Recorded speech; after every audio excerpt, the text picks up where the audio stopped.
எல்லோருக்கும் வணக்கம்.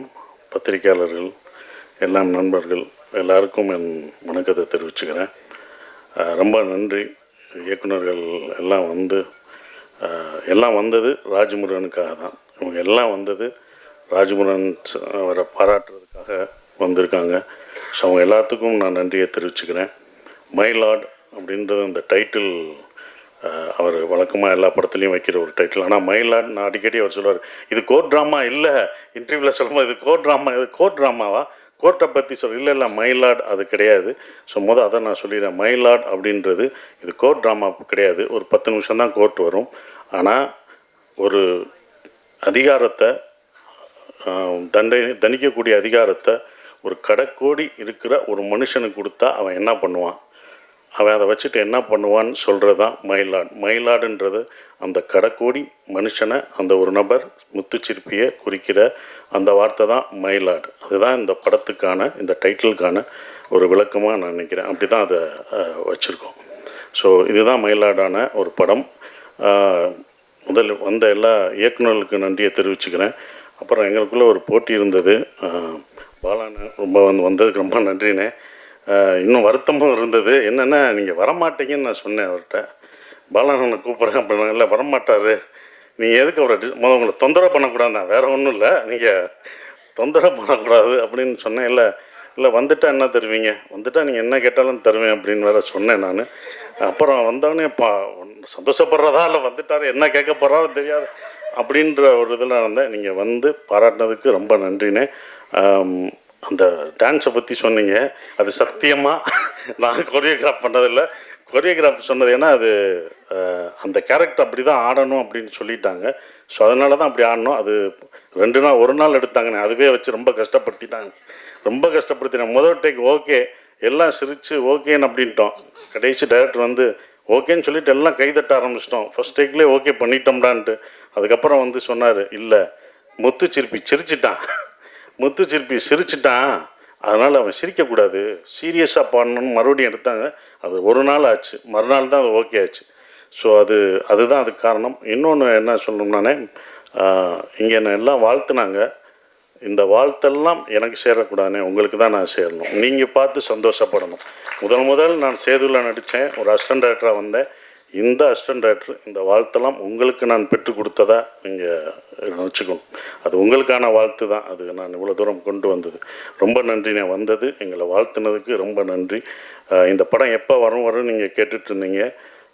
நீங்கள் தான் கேட்டீங்க, எப்படியாவது அடுத்து டூரிசமுக்கு அடுத்து அந்த படத்தை கொண்டு வா அடுத்த படத்தை இதோ கொண்டு வந்துட்டோம்னு இழுத்து கொண்டு வந்தாச்சு. ரொம்ப சந்தோஷம். மாறி உங்களுக்கும் சந்தோஷம். அண்ணன் சொல்லும்போது நான் ரொம்ப சந்தோஷப்பட்டேன். அவருக்கு எல்லாம் நீங்கள் வந்து இப்போ எனக்கு வழி நடத்துவர் மாரி செல்வராஜ் அப்படின்னு சொல்லும்போது, எங்கள் இயக்குனருக்கு நீங்கள் வழி நடத்துறது எனக்கு ரொம்ப சந்தோஷம். அதே மாதிரி உங்கள் இயக்குனருக்கு இப்போ நான் வழி நடத்திட்டுருக்கேன். அதுதான் உண்மை. உங்கள் இயக்குனருக்கு நம்ம மாற்றிக்கிட்டோம், அவ்வளோதான். நம்ம சொன்னால் அவங்க கேட்க மாட்டாங்க, நீங்கள் சொன்னாங்க அவர் கேட்பார், நான் சொன்னால் அவர் கேட்பார். அதனால் கரெக்டாக இதாகிடுச்சு. ஸோ அது எல்லாருக்கும் நன்றியை தெரிவிச்சுக்கிறேன். வந்த எல்லாருக்கும் நன்றி. சோமு சார், நான் 2வது படம், ஃபஸ்ட்டு படம் வரல, ரொம்ப சிறப்பாக நடிச்சிருந்தார். அந்த நாக்கா அப்படின்ற கேரக்டர், கதிரில்வேலன் அப்படின்ற கேரக்டரை பத்திரிக்கையாளர் எப்படி இருப்பாங்க, எந்த உண்மையாக இருந்து எப்படி இருப்பாங்கன்றதை அப்படியே இது பண்ணார். உங்களோட நடித்தது எனக்கு ரொம்ப சந்தோஷம் சார்.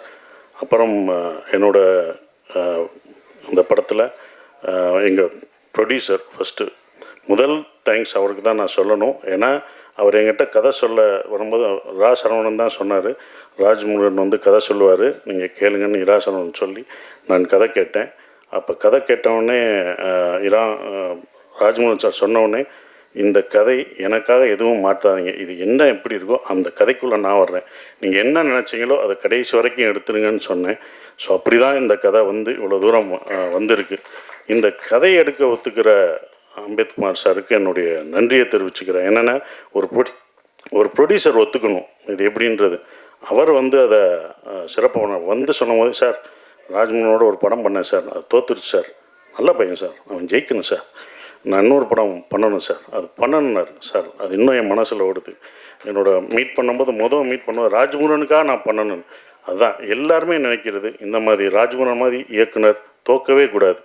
இந்த மாதிரி இயக்குநர்களை ஜெயிக்கிறதுக்கு என்னால் என்ன முடியுமோ அதை நான் கண்டிப்பாக பண்ணுவேன். அதை தான் பண்ணிக்கிட்டு இருக்கேன். ஸோ நன்றி சார். அப்புறம் சைத்ரா பயங்கர ஆர்டிஸ்ட். நீங்கள் பாடினதை பார்த்து பயந்துறேன். ஏற்கனவே சிங்கர் வேறு. நானே அப்படி தான் மறந்தேன். ஒரு எங்கள் படத்தில் நாட்டுப்புற பாட்டு ஒருத்தவங்க பாடினாங்க. பாடிட்டு இருக்கும் நான் பாடுறேன் நீ இருமா, நீ ஏன் பாடுற, லேட்டாக பாடு, நீ விடு, அவங்க தான் பாடுறாங்க, நல்லா பாட முடியல, நான் ஒரு பாட்டு பாடுறேன்னு. சரி பாடு அப்படின்னு. அது ஒரு பாட்டு அவங்க கன்னடத்தில் ஒரு நாட்டுப்புற பாட்டு பாடிச்சு. ஏதோ மீத்தேன்னு ஒன்று பாடிச்சு. மிரண்டோம். என்ன நல்லா பாடுது நல்லா பாடுது. அப்புறம் தான் சொல்லிச்சு ஒரு 2-3 படங்கள் கன்னடத்தில் சிங்கர் சகலகலா வள்ளி. நடிப்பு மட்டும் இல்லை, அவங்க டான்ஸு, பாட்டு, ஃபோட்டோகிராஃப் வேறு எல்லாமே பண்ணியிருக்காங்க. ஸோ உங்களோட நடித்தது எனக்கு ரொம்ப சந்தோஷம். நல்ல ஆர்டிஸ்ட். ஏன்னா டோபி பார்த்துட்டு நானும் ஒரு ரசிகன். அது நடித்தது ரொம்ப அதுவும் அந்த காதல் காட்சிகள் நல்லா நடிச்சிருக்கீங்க அப்படின்னு இப்போ லிங்குசாமி சார் சொன்னார். பிரமாதம் பண்ணுற எல்லாருமே சொல்கிறாங்கன்னா அதுக்கு காரணம் நீங்கள் தான். அது நல்லா வர்றதுக்கு நீங்களும் பண்ண ஒரு காரணம் தான். ரொம்ப நன்றி கெமி. நீங்களும் இந்த படத்தில் நடிச்சிருக்கீங்க. அந்த கேரக்டர் ரொம்ப நல்லா இருந்தது. ஸோ எல்லாருக்கும், இந்த பணியாற்றின எல்லாருக்கும் என் நன்றியை தெரிவிச்சுக்கிறேன். ஷான் ரோல்டன், யுகபாரதி சார், இவங்க 3 பேரும் டைரக்டரும் பண்ணும்போது 3 பேர் காம்பினேஷன் எப்போதுமே தப்பாது. நான் அவர்கிட்ட கேட்பேன், அவருக்கு மட்டும்தான் அந்த மாதிரி பாட்டு கேட்பீங்களா? இல்லை, அவர் தான் அப்படி கேட்குறாரு, அதனால் நான் போடுறேன்னு சொல்கிறாரு. ஷான், நம்ம நட்பு இன்னும் தொடர்ந்துக்கிட்டு தான் இருக்குது. நாங்கள் இன்னும் ஒவ்வொரு இதாக போய்கிட்டே இருக்கோம். போனது டூரிஸ்ட் ஃபேமிலிக்கு போனோம். அடுத்து இந்த இதில் எல்லா இன்டர்வியூவும் கலந்துக்கிட்டு இருக்கோம். ஸோ ரொம்ப சிறப்பாக இது பண்ணுறது. அப்புறம் எடிட்டர் அவருக்கு இது. அப்புறம் ரொம்ப சந்தோஷம் இருக்குது. அப்புறம் இன்னொன்று சொல்லணும்னா ராஜமுருகன், கடைசியாக எங்கள் டைரக்டரு ராஜமுருகன் சொல்லும்போது எல்லாருமே சார் அவர் சைக்கோ அப்படின்னு என்கிட்ட ஒருத்தர் சொன்னார். என்னடா சைக்கோன்ட்டாங்க சார், அவர் சைக்கோ ஆச்சு, அவரோட எப்படி சார் பண்ணுவீங்க அப்படின்னு நான் கதை கேட்க வரும்போது அப்படியே பார்க்கணும். கதை கேட்டு 2வது தடவை இன்னொரு தடவை கரெக்ஷன் பண்ணிட்டு ஒரு வருஷன் சொன்னார். சைக்கோவா அப்படின்னு. சரி, ஃபஸ்ட்டு டே போகும்போது நானும் அப்படி நினச்சேன். ரொம்ப ரசிச்சிருக்கிறீங்க. அவங்க ஒய்ஃபு அப்படி இல்லை, ஓகே, அவங்க வீட்டுக்காரம்மா சிரிக்கிறாங்க. என்னடா சைக்கோன்றாரு. முதல் நாள் ஷூட்டிங் எப்போ பார்த்தேன், என்னடா பண்ணுறாங்கன்னு பார்ப்போம், 2 நாள் பார்ப்போம் அப்படின்னு நினச்சி 2ஆவது நாள் பார்த்தேன். ரொம்ப நல்லா தான் இருந்தார். இவர் நடிக்கிறாரா? 3ஆவது நாளும் பார்த்தேன், நடிக்கிறாரா? அப்புறம் பிரச்சனைகள் வரும்போது என்கிட்ட டக் கதவை தட்டும். என்னோடய ரூம் கதவை தட்டினா, சரி இன்றைக்கி ஏதோ ஒரு பிரச்சனை சார், ஒரு பிரச்சனை நடந்து போச்சு. என்னடா சைக்கோன்னாங்க, இவர் இந்த பிரச்சனையை ஹேண்டில் பண்ண மாட்டேங்கிறார், நம்ம தான் பண்ணணுமா, சரி பண்ணுவோம் அப்படின்னு சொல்லி. ஏன்னா ஒரு கட்டத்தில் படம் நிற்கிற மாதிரி இருந்தது. ஏன்னா ஒரு ஆர்டிஸ்ட் நடிக்க வேண்டியது, அந்த ஆர்டிஸ்ட் நடிக்காதனால அது ஒரு மிஸ் அண்டர்ஸ்டாண்டிங்னால அந்த நடிகர் நடிக்க முடியாமல் போனும்போது நாங்கள் பேக்கப் ஆகி கிளம்ப வேண்டியதாக இருந்தது. யாரை கூப்பிடலாம், என்னடா ஆபத்துக்கு யார் இருந்துன்னும்போது யாரை கூப்பிடலான்னு அப்புறம் தான் சொன்னேன். எங்க சோமு நீங்கள் என்ன சொன்னாலும் கேட்பாரா அப்படின்னா, கடைசியாக சேர்ந்ததான் இல்லை கேட்பார். அந்த கேரக்டர் அவர் நடிக்க கேளுங்க, நீங்கள் கேட்டாங்கன்னா உடனே அடித்தார். சார் நான் ஃப்ரீயாக இருக்கேன், நீங்கள் உடனே வாங்க. அவர் கதையெல்லாம் சொல்லலை. இல்லைங்க, அவர் எல்லாமே சோமு எல்லா ஸ்கிரிப்டும் படிச்சுட்டு அதை 10 நாள் ஓட்டிட்டு அதுக்கப்புறம் தாங்க நடிக்க வருவார் அப்படின்னாப்புல. இல்லை நீங்கள் கேளுங்க, நமக்கு ஆபத்தாயிடுச்சுன்னு அப்புறம் ஃபோன் பண்ண உடனே வந்தார். அவர் கதை எதுவுமே கேட்கல, சோமு எதுவுமே கேட்கல, நடித்து என்னென்னு அங்கே டெவலப் பண்ணதான். ஸோ ரொம்ப நன்றிங்க.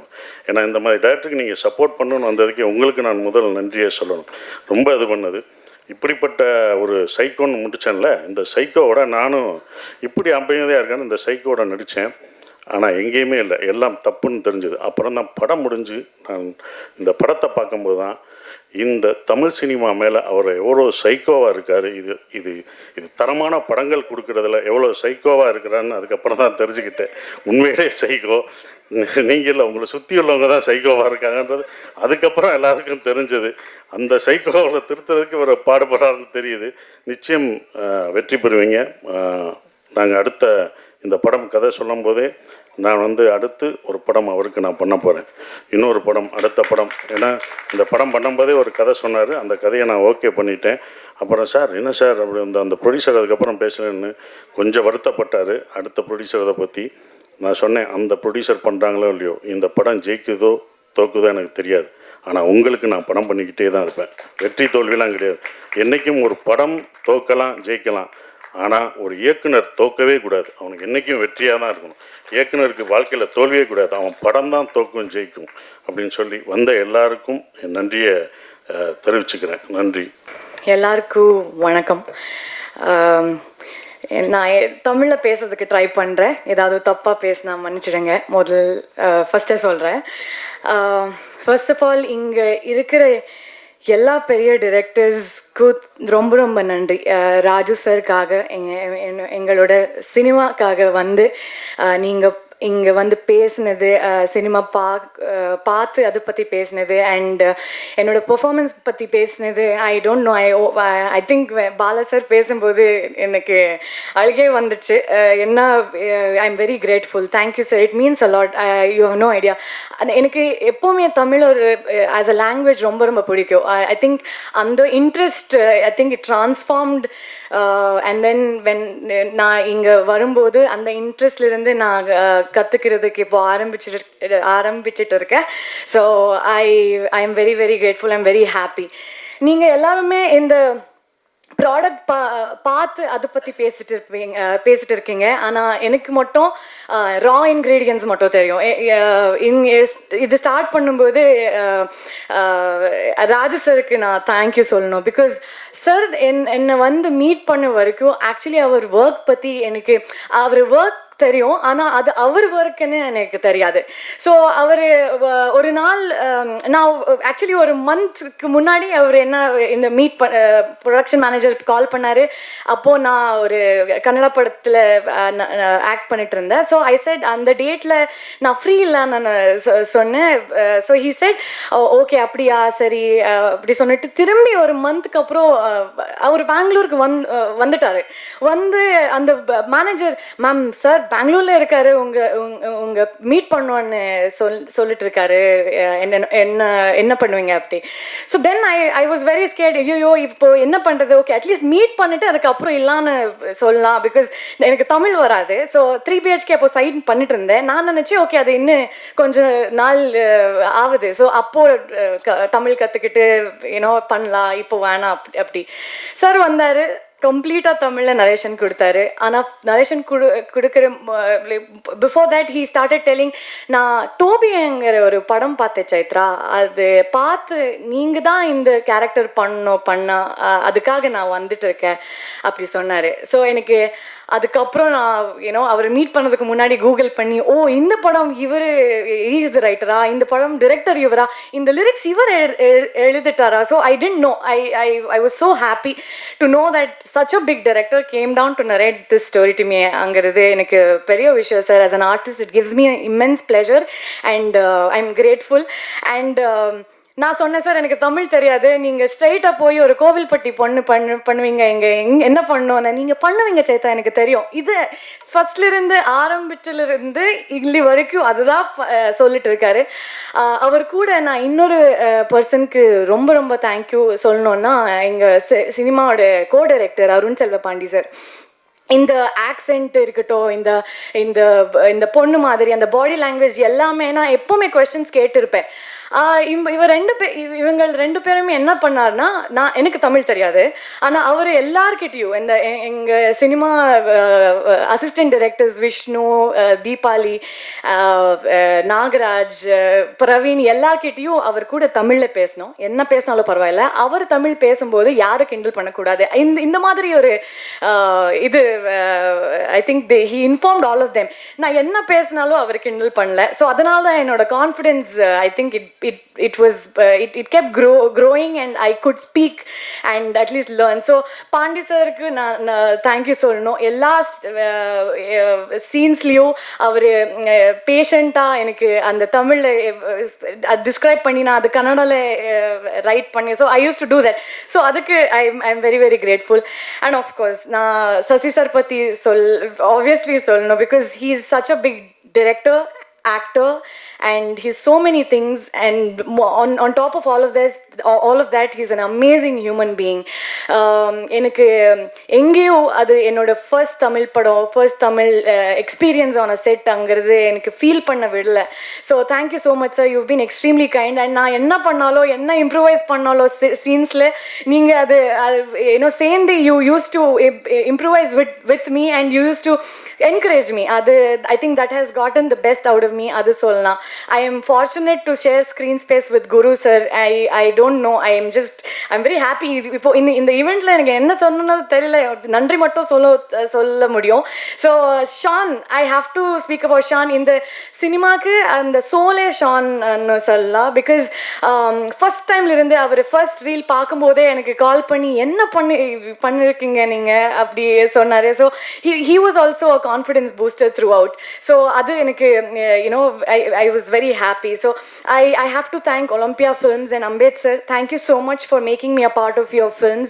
எல்லாரும் சொல்ல மாதிரி உங்க ப்ரொடக்ஷன் ஹவுஸ்ல இருந்து very different stories வருது. And அது I think I recently watched DNA also. So everything is so different. So இது கூட I think எல்லா மக்களுக்கும் ரொம்ப பிடிச்ச போகுது நினைக்கிறேன். So I really want to thank all of them. Thank you so much, art director, costume designer, எல்லாருக்கும் நன்றி. So before I say thank you, I have to sing these lines because இது என்னோட யுகபாரதி சார் இருக்காரு. எனக்கு தமிழ் தெரியாது, என்ன meaning எனக்கு தெரியாது. என்ன தமிழ் ஃப்ரெண்ட்ஸ் கிட்ட என்ன இவர் ரைட் பண்ணாரு, so they explained the lyrics to me and it's so beautiful, Raju sir. So I have to sing those and then I'll end the எசகாத்த நெஞ்சில நீ சுவியேத்த நிறமாசா அம்புலியா தினம் பூத்த முத்து நவரத்தினமா தூரல் கொட்டுதம்மா ஆசை கத்திரி போல வெட்டது தூகம் கூச ஆத்தி வைக்கப்படாம எப்படி நானும் பேச ஓ கண்ணல பூந்து நான் என்னையும் தேட யாரெங்கிட்டு போன போதும் வானிக்கிற கூட ஓ கண்ணல பூந்து நான் என்னையும் தேட யாரெங்கிட்டு போன போதும் வானிக்கிற கூட. ஸோ இப்போ நீங்கள் எல்லாருமே come please stand with our film. I think we've made one good film, definitely not a bad film, and you're all going to enjoy it. Thank you so much.